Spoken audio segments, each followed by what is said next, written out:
Assalamualaikum warahmatullahi wabarakatuh. Perkenalkan, nama saya Rahadatul Haisy dari kelas 1A, Prodi S1 Keperawatan dengan NIM 211211809. Saya akan mempresentasikan Pancasila dari sudut pandang mahasiswa di masa Revolusi 4.0.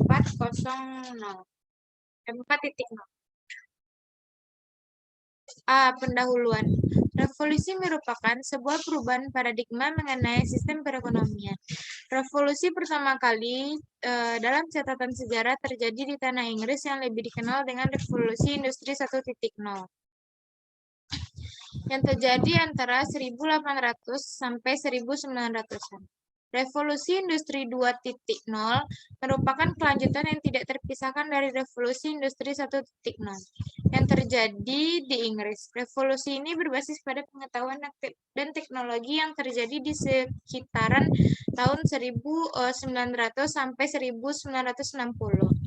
Revolusi 3.0 ini disebabkan munculnya teknologi informasi dan elektronik yang masuk ke dalam dunia peristiwa ini terjadi antara 1960 sampai 2010. Pada saat sekarang ini, Revolusi 4.0 ditandai dengan adanya konektivitas manusia, data, dan mesin dalam bentuk virtual atau yang lebih dikenalnya dengan cyberphysical.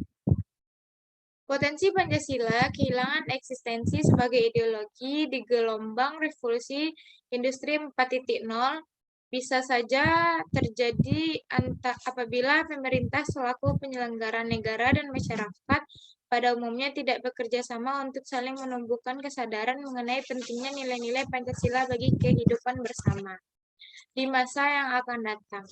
Diharapkan ke depan, pemerintah Indonesia dapat membuat suatu kebijakan yang mencerminkan nilai Pancasila dan konstitusi untuk mengatur persoalan menyangkut penemuan dan perkembangan sains serta teknologi di Indonesia. Pada tingkat paling ekstrim, hasil kebijakan tersebut adalah bahwa segala penemuan, perkembangan, dan evolusi sains serta teknologi di era Revolusi 4.0 harus disesuaikan dengan nilai dan kaidah dari ideologi Pancasila.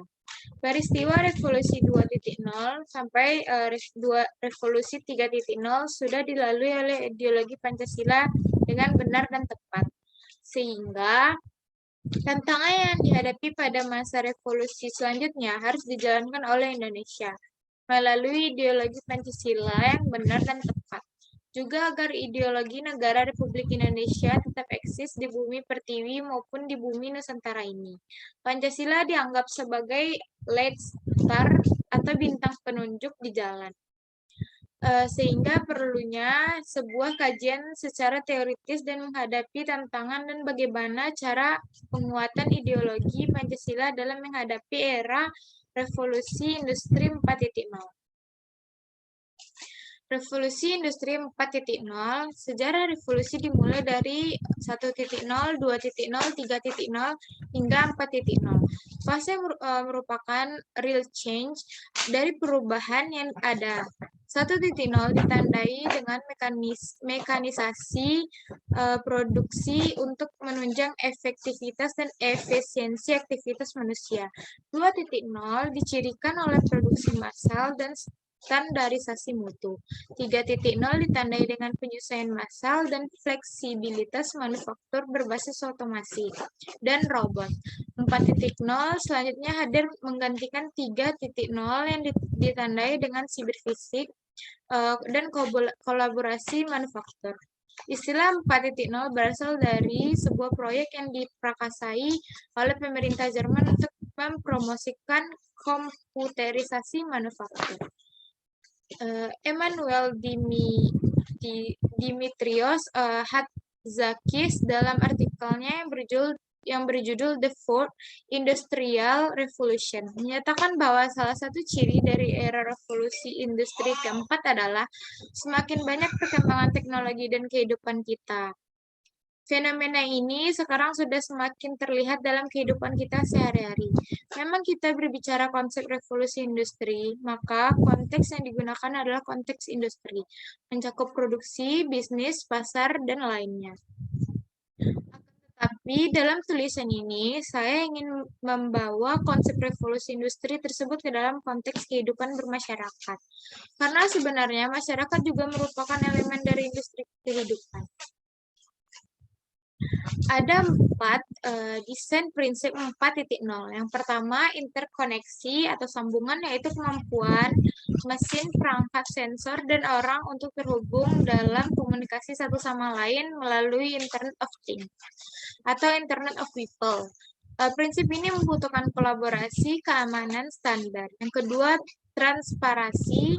Informasi merupakan kemampuan sistem informasi yang menciptakan salinan virtual dunia fisik dengan memperkaya model digital dan data sensor termasuk analisis data dan penyediaan informasi. Yang ketiga yaitu bantuan teknik yang meliputi satu, kemampuan sistem bantuan untuk mendukung manusia dengan menggabungkan dan mengevaluasi informasi secara sadar untuk membuat keputusan yang tepat dan memecahkan masalah mendesak dalam waktu singkat. Yang kedua, kemampuan sistem untuk mendukung manusia dengan melakukan berbagai tugas yang tidak menyenangkan, terlalu melelahkan, dan tidak aman. Yang ketiga, meliputi bantuan fisik dan visual. Yang keempat, yaitu keputusan terdesentralisasi yang merupakan kemampuan sistem fisik untuk membuat keputusan sendiri dan menjalankan tugas seefektif mungkin.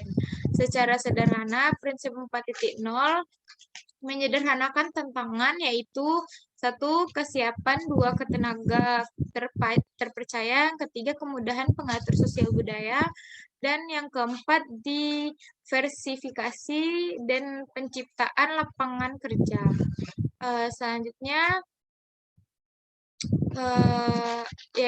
Selanjutnya, peluang 4.0 yaitu inovasi ekosistem yang terdiri dari satu, inovasi ekosistem, yang kedua basis yang kompetitif, yang ketiga investasi pada teknologi, yang keempat integrasi usaha kecil menengah dan kewirausahaan. Revolusi industri 4.0 banyak membawa perubahan dalam kehidupan manusia. Secara fundamental telah mengubah cara beraktivitas manusia dan memberikan pengaruh yang besar terhadap dunia kerja. Pengaruh positif berupa efektivitas dan efisiensi sumber daya dan biaya produksi meskipun berdampak pada perkurangan lapangan pekerjaan. 4.0 membutuhkan tenaga kerja yang memiliki keterampilan dalam literasi digital, teknologi, dan literasi manusia. Selanjutnya, revolusi industri 4.0, Indonesia akan mendorong 10 prioritas nasional dalam inisiatif Making Indonesia 4.0 bersifat lintas sektor, yaitu satu, perbaikan aliran barang dan material. Yang kedua, desain ulang zona industri. Yang ketiga, mengakomodasi standar-standar berkelanjutan. Yang keempat, memberdayakan UMKM. Yang kelima, membangun infrastruktur digital nasional. Yang keenam, menarik minat investasi asing. Yang ketujuh, meningkatkan kualitas SDM. Yang kedelapan, pembangunan ekosistem inovasi. Yang kesembilan, insentif untuk investasi teknologi. Yang kesepuluh, harmonisasi aturan kebijakan. Dengan adanya revolusi industri 4.0, sehingga tantangan ideologi Pancasila semakin kompleks dalam mengikuti perkembangan zaman tentang tidak hanya datang dari ideologi liberalisme, komunisme, individualisme, ateisme, kapitalisme, dan kehidupan sosial, seperti narkoba, terorisme, dan korupsi, serta kebudayaan global. Tetapi tantangan ideologi Pancasila juga datang dari seni ekonomi.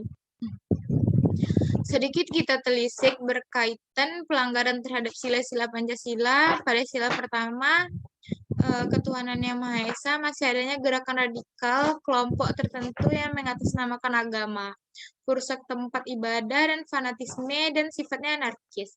Yang kedua, pada sila kedua yaitu kemanusiaan yang adil dan beradab.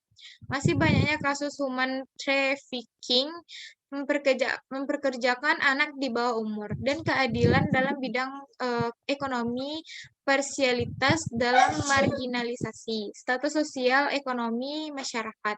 Yang sila ketiga, masih terlihat adanya penyimpangan seperti menganggap suku lain lebih baik daripada suku lainnya, perang antar suku, dan adanya gerakan organisasi separatis. Pada sila keempat, hal ini juga masih terlihat masih rendahnya kedewasaan demokrasi.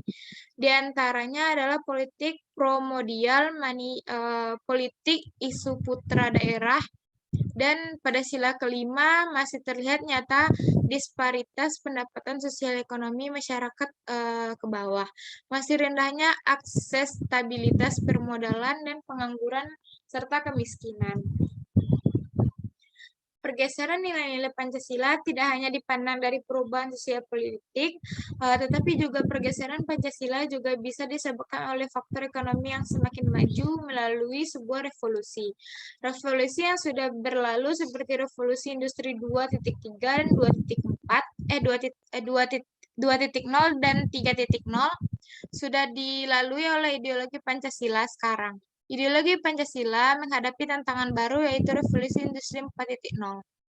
Dengan hadirnya revolusi industri 4.0 memberikan suatu tantangan baru dalam pengembangan ideologi Pancasila disebabkan Pancasila harus menjalankan fungsinya sebagai ideologi terbuka, dinamis, dan aktual. Banyak tantangan dalam mempertahankan Pancasila sebagai ideologi. Pancasila telah membuktikan bahwa Pancasila bukan merupakan milik golongan tertentu dari suku tertentu. Pancasila itu netral dan tidak dan akan selalu hidup di segala zaman seperti yang telah dilewati tahun-tahun sebelumnya. Tantangan yang dihadapi dalam proses penanaman nilai Pancasila pada era revolusi saat ini yaitu salah satunya terletak pada peserta didik yang sudah tidak terlepas dari handphone dan gadget, serta mereka mudah mendapatkan informasi dari luar melalui internet. Terkadang informasi tersebut tidak sesuai dengan nilai-nilai Pancasila. Namun, hal tersebut juga dapat diatasi dengan cara memanfaatkan perkembangan informasi serta iptek menjadi media dan penanaman dan penguatan Pancasila di era revolusi industri 4.0. Guru dan dosen dituntut untuk dapat lebih kreatif dalam mengembangkan metode pembelajaran pendidikan Pancasila melalui media pembelajaran seperti membuat game serta film animasi yang mengajarkan nilai-nilai Pancasila sekaligus dapat pula membentuk karakter peserta didik.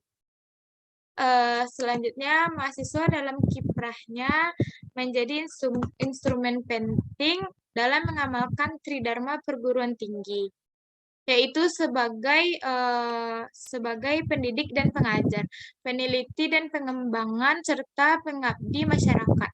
Mahasiswa harus kembali ke jati dirinya yang mampu menjadi agent of change, agent of analysis, dan agent of control, supaya memaksimalkan dalam mencapai cita-cita bangsa, yaitu memajukan kesejahteraan umum, mencerdaskan kehidupan bangsa, serta memerdekakan rakyat Indonesia dari segala hal dalam kehidupan. Untuk menjadi mahasiswa yang siap dan matang untuk menghadapi revolusi industri keempat ini, mahasiswa tidak boleh hanya menyerap ilmu dari dosen secara mentah di perkuliahan saja. Namun, mahasiswa juga memiliki keterampilan lebih luar mengenai akademik seperti keterampilan berkomunikasi, public speaking, dan berorganisasi. Baiklah, sekian presentasi dari saya. Assalamualaikum warahmatullahi wabarakatuh.